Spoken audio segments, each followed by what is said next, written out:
everyone, it's Melinda with Tailored&Teal. I am a part-time online reseller on Poshmark, Mercari, eBay, and Facebook Marketplace. And today we're going over what sold on those particular platforms from January 1st through January 15th of 2022.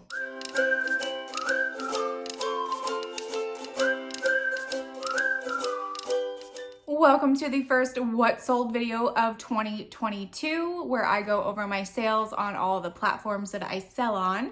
As always, we're going to start on Facebook Marketplace, where I had 3 sales. And funny enough, the first sale I had, I actually lost money on. So that's how 2022 started for me on Facebook Marketplace.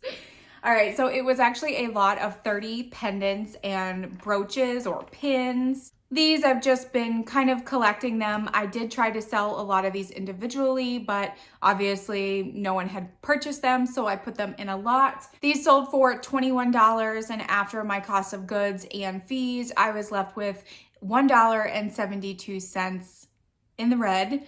So I did lose money on this, but hopefully the person can reuse them or sell them or whatever they're going to do with them, and they have moved out of my house. So thankful for that. The next sale was a vintage Civil War Centennial handbook, and it sold relatively quickly, and actually you'll see a lot of these vintage books that I'm going to be mentioning sold within a day or two of them being listed. So this one sold for $8.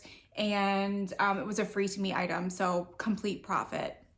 And then the last thing was, again, another vintage book. It was a 1931 Pet Milk, not milk for pets. It was actually the brand Pet Evaporated Sweetened Milk back in the 1930s. I have no idea if they're still around or if they've formed, another company. But this book was kind of in rough shape, at least the cover was. Inside, it was in great condition, free to me item, and it sold for $10.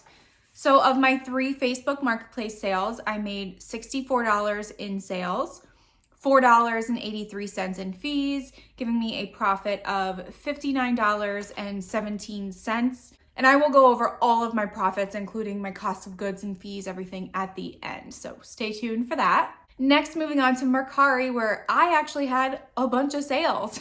I had 7 sales on Mercari. I'm lucky if I have 1 or 2 to report to you. So it was very exciting.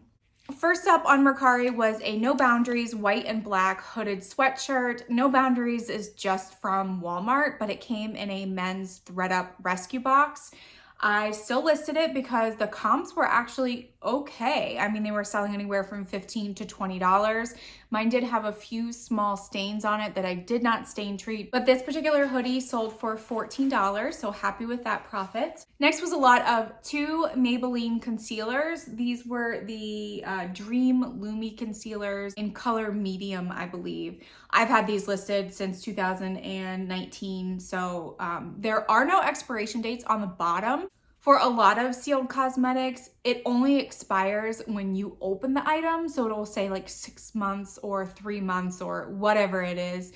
This had no expiration date at all. So I still have them listed for sale and someone purchased them. These 2 sold for $9 and the customer did pay for shipping too. Next up, we have an item that sold really fast. It was a Lane Bryant red and black buffalo plaid tunic blouse. This was in my most recent thrift haul video, which I will link up here if you want to go check it out. It was a size 22 or 24. I'll put the picture up here. And it sold within a couple days of me listing it for $20. Then we have a few more vintage books. These are cookbooks or like advertising, not really advertising pieces, but they are cookbooks that were published by these bigger companies. So first we have a lot of 9 canning / freezer books. So these were all about how to freeze items, what to freeze, how long to freeze them, and also canning and preserving. I definitely use the word homesteading, which I learned from Far North Thrift, which is Anfisa. She lives up in Alaska. She has crazy amount of chickens and animals, and it's very fun to watch her. I will link her channel up here if you want to go follow her. They recently just went through a really bad windstorm, so she has some footage of that. But anyway, use the word homesteading. And these sold for $16. I did offer free shipping. It did go media mail, so my cost for the shipping was $3.82. Then we have a Land O'Lakes recipe book. This thing was so cool and really old. I believe it was from the 1930s. The comps on this one particular book was actually pretty good, and it sold for $15. And like I said, within a day or two of listing it. And then the last thing to sell was a pair of Dirt Devil vacuum bags. This was a lot of 2. I picked these up at a Habitat for Humanity store called Restore. I only paid $2 for the both of them, and they sold for $12. So not making a ton of money off of it, but still a good profit for my cost of goods.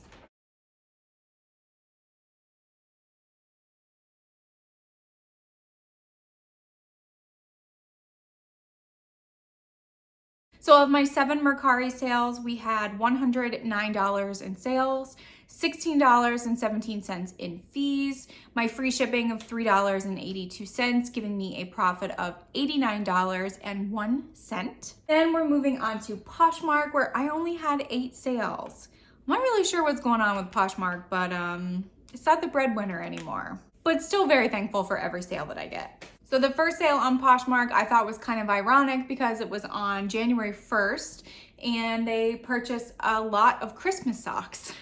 These were all socks that I got out of a ThredUp fun box. The customer purchased them for $18, and she actually told me that she couldn't find Christmas socks anywhere when she was trying to buy her niece some socks for Christmas, so now she will have them for next year.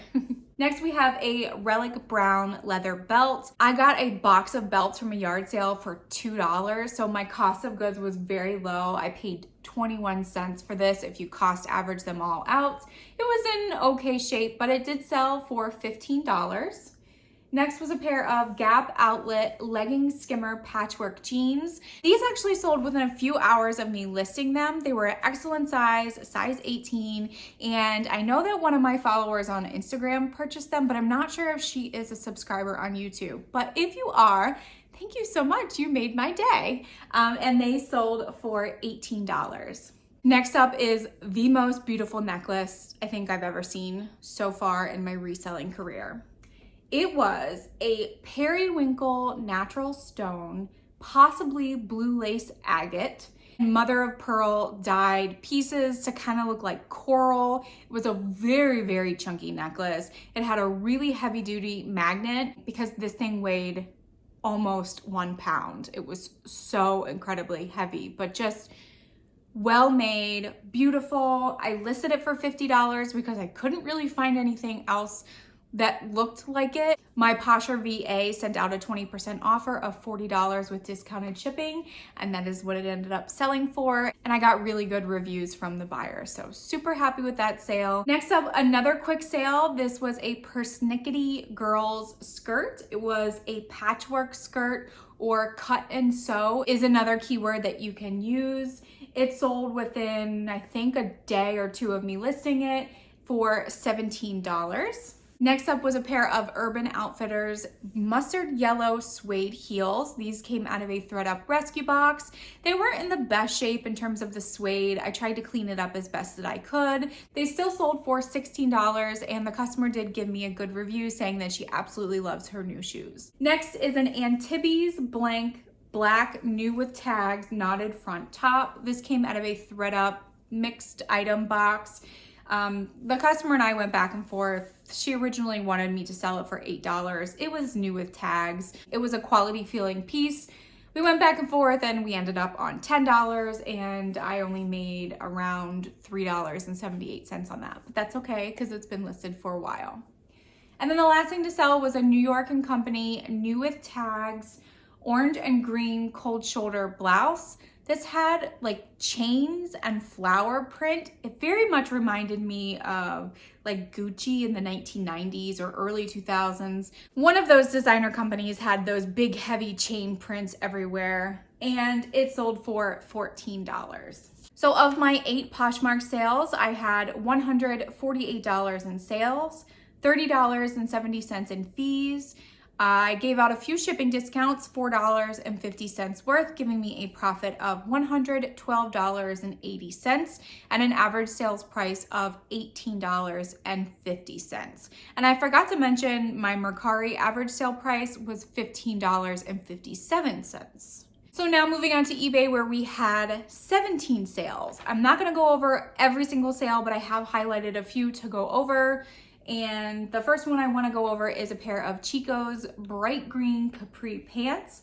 I purchased these at a local thrift store for $1. I knew that they would sell because they're a beautiful, beautiful green color, and they sold for $17.50. Next up is a lot of vintage greeting cards. The box had a vintage Santa Claus on it. It said gay greetings. It was a bunch of assorted cards from different publishers or makers. I believe the original box should have had specific cards in it, but this was just a mix.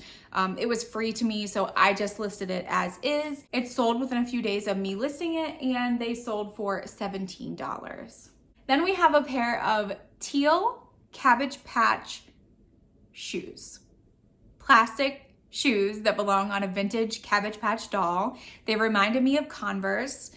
When I did my sold comparable listings in my first initial research, I saw a few of them go on auction for around $40. So I thought that I would try an auction. I think I listed them for $24.99 as the first initial bid. I only got 2 bids on it, but it did sell, and thankfully the customer paid right away, and they sold for $26 just for a pair of Cabbage Patch shoes. Who knew? Next was kind of a boo-boo on my part. It was a J. Crew chartreuse velour blazer. It was a size 10 tall. I purchased this in a Salvation Army. And if you're familiar with Salvation Armies, they're usually in like a big warehouse with fluorescent lights. It's not the greatest lighting in there. I checked this blazer up and down for stains, for rips, for everything. And I didn't see anything. Then when I got home, I noticed that there was what I think is dye that was transferred from something else, but it was red on 2 spots. I did my best to remove them as much as I could. It didn't really do much. So then this item sold, and while I was packing it up, I realized that on the cuff, like the inside of a sleeve cuff, also had that dye transfer. So in instances like this, I don't usually contact the customer on eBay or Poshmark. What I will do instead is write them a note stating that I started to pack up your item and I saw a flaw that I missed. And then I always tell the customer, if you are unhappy with your purchase, please reach out to me. I will accept your return and I will pay for the shipping back. Or if it's on Poshmark, please open a Poshmark case. I would be happy to accept a return or to refund you, whatever it may be, whatever the severity of it is. So I did that with this blazer. It sold for $30. The customer purchased it on January 5th. It's now January 17th, and I haven't heard from her. So I'm hoping that those minor flaws did not bother her. Fingers crossed. Next, we kind of have a not so great sale, but I wanted to mention it because I think that going over both good and bad sales are beneficial to everyone. This was a pair of faux crystal ball rhinestone dangle earrings. These had no brands on them. They came from a ThredUp 15-piece jewelry box. They sold for $7, and I ended up making a profit of $1.40 off of it. But they were in good condition, and I didn't want to see them just go into a craft lot. Happy that they still sold. Next item I want to go over is another jewelry piece. This is a lot of 10 stone jewelry. So all of the pieces in this lot were natural stone. There were bracelets and necklaces, all in good wearable condition, and they sold for $19.25. Then we have another lot of vintage cookbooks. These were just assorted random cookbooks that I lotted together. They sold for $15. And then this one was a really cool sale. It was this General Electric roll-around vacuum cleaner manual from around the 1950s, like the mid-1950s from what I could find. There was one listed on eBay. I don't remember how much it was listed for, but I thought, I'll just list it for $10, $9.99 and see what happens.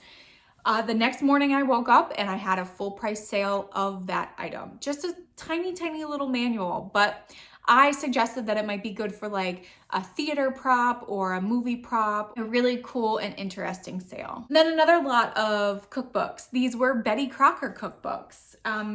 They were in okay condition. One of the covers was torn, but they still sold, and they sold for $10.25. It amazes me that while I was going through these to lot them up and photograph them and list them, I really thought, who's gonna wanna buy these old vintage cookbooks? They smell old, you know, some of them aren't in great condition, and I was wrong. They sold very quickly and they were all free to me. So very, very pleased with those sales. Never underestimate the value in an item that you may not see any value in, because this just goes to show everything sells. All right, so of my 17 eBay sales, I made $286.85 in sales.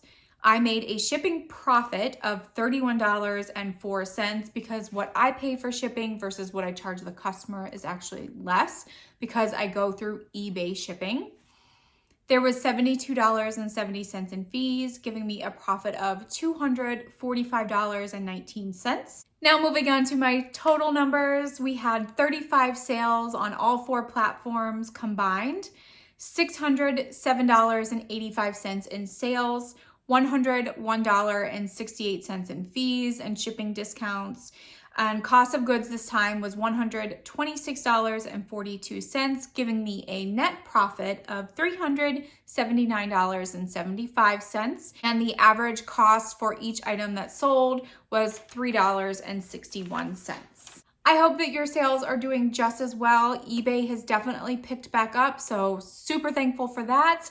If you are not subscribed, please feel free to hit that subscribe button. We would love to have you here. And if you wouldn't mind giving this video a thumbs up, I would greatly appreciate it. And it lets me know what type of videos you like to watch. And as always, I'll see you in the next video. Bye.